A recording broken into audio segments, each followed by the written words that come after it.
Pois é, a seca aqui no Brasil traz um alerta para a possibilidade de uma crise hídrica. Aqui em São Paulo, ao menos 5 reservatórios estão com menos da metade da capacidade de armazenamento. E nós temos um convidado agora, o nosso entrevistado é o engenheiro, professor do Departamento de Recursos Hídricos da Unicamp, Antônio Carlos Zufo. Tudo bem, professor? Boa noite. Muito obrigado mais uma vez por atender a Jovem Pan. Bem-vindo.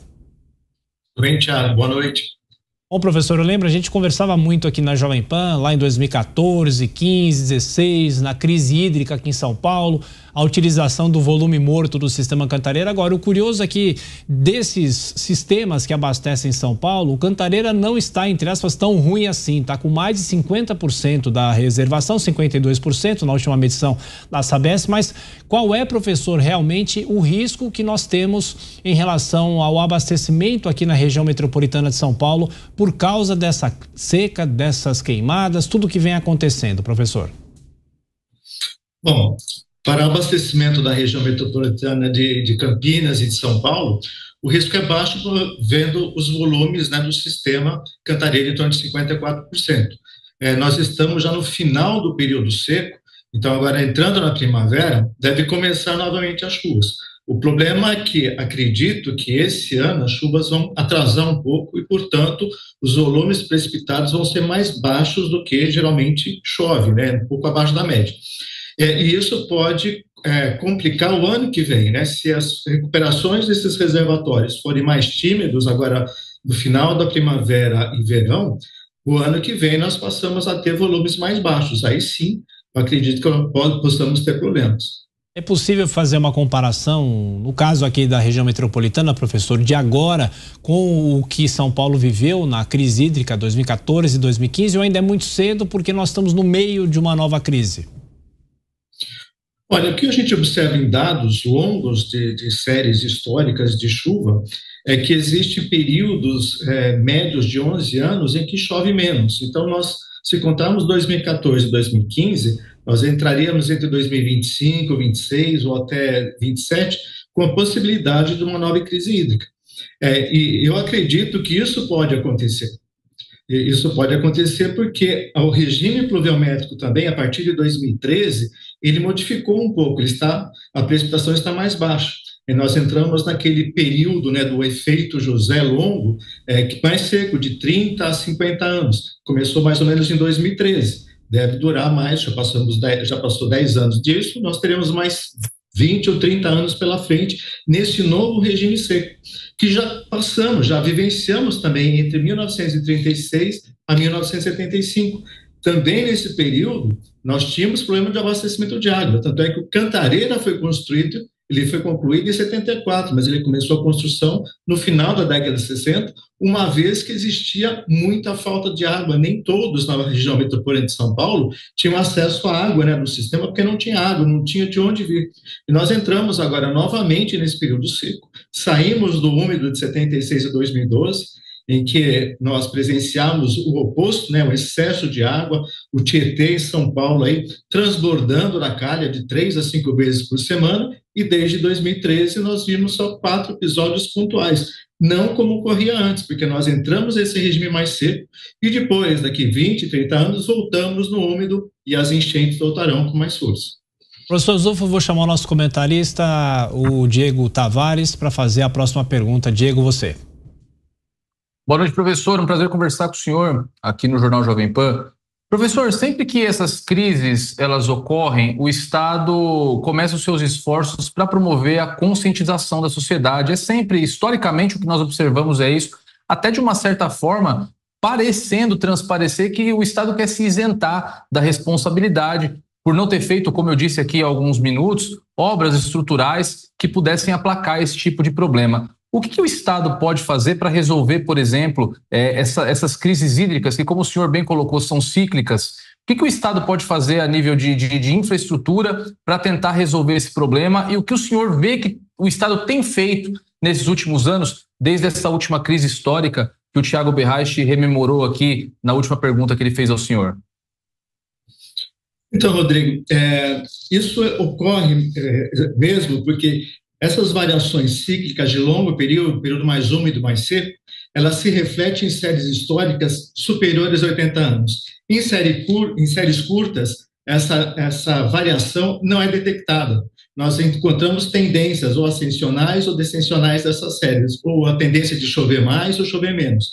Agora, quando você se depara com uma série longa, você verifica esses períodos. Então, no projeto de engenharia, em geral, as pessoas, ou os técnicos, eles usam a série inteira, porque aprenderam na estatística que quanto maior o número da série, melhor é a determinação dos parâmetros. Mas isso, se eu tivesse uma fábrica de parafusos, por exemplo, e eu estivesse fazendo um controle de qualidade. Mas quando nós trabalhamos com hidrologia, as séries não são homogêneas. Então, as estatísticas das amostras, como média, desvio padrão, elas se alteram nesses períodos.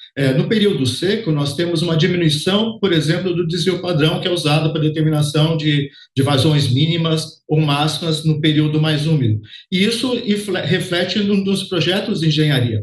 Quando nós misturamos essas duas séries, seca e úmida, nós vamos subestimar obras contra as enchentes e superestimar disponibilidade hídrica. E isso acaba causando todo esse descompasso, né, das obras de infraestrutura com a realidade climática, porque nós misturamos tudo, nós temos que separar esses períodos para fazer um bom dimensionamento. Então, essa sua observação é correta justamente por isso. O Estado sempre corre atrás porque não separam essas séries, né? Não separa período seco longo com período úmido longo. E isso reflete até 40%, né, dos valores nominais das vazões de projeto, tanto para a máxima como para a mínima. Professor Zulf, o senhor sabe muito bem, melhor do que nós aqui, que a crise hídrica também pode ser uma crise energética, porque a mesma água que muitas vezes vai para a casa do consumidor também é usada para gerar a própria energia. A gente estava nessa discussão aqui sobre o horário de verão. Eu sei que a área do senhor não é especificamente energia, mas o senhor sabe em relação ao impacto de um eventual horário de verão nos recursos hídricos. O senhor acha que essa é uma discussão válida? É uma economia que é bem-vinda? Qualquer que seja a economia é bem-vinda, professor? Então, acho que não tem mais sentido de fazer horário de verão, que fez no passado, porque nós não tínhamos geração distribuídas com energia fotovoltaica. Então, qual que era o objetivo do horário de verão? Era aproveitar o máximo possível da luz solar. Aí você conseguia diminuir um pouco o consumo de energia. Só que agora, durante o dia, você tem todas essas usinas fotovoltaicas, né, até produção residencial, gerando eletricidade a hora que aparece a luminosidade. E vai até o final, né? No verão, chega até às 7h30, 8 horas da noite, com luz, está produzindo energia.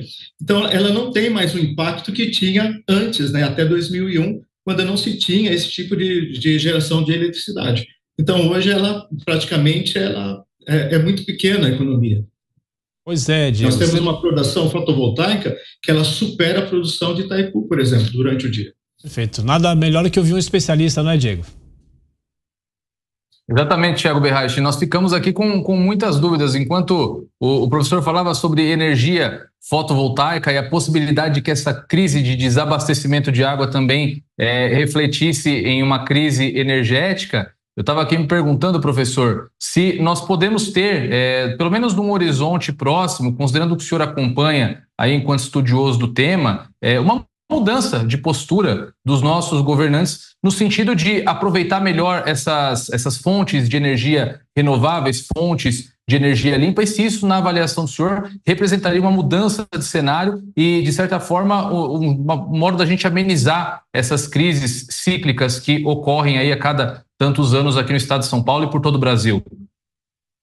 Sim, isso está ocorrendo. Existem investimentos, né, para aumentar a produção de energia eólica e a energia, né, fotovoltaica. Até a iniciativa privada nas residências investe muito nisso. Mas nós ainda somos muito dependentes do clima, né? Nós geramos a hidroeletricidade, que é a mais barata e a mais limpa do mundo, né?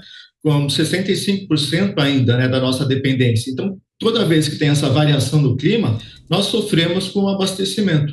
E lembrando, nós entramos nesse período mais seco na região centro-oeste e sul do Brasil. Na região norte e nordeste, essas chuvas devem aumentar nesse período. É uma espécie de efeito gangorra, né? Aumenta num lugar, diminui em outro. Então, nós vamos ter ainda problemas com abastecimento, justamente porque nós não temos reservatórios de regularização suficiente para reservar essa água quando tem muito no período chuvoso, e no período seco nós ficamos com reservatórios vazios, ou não tem, né? Porque basicamente nós temos geração a fio d'água, e isso impacta muito, né, na produção de energia elétrica. Sobra água no período chuvoso e falta água no período seco, pela falta de reservatório de regularização.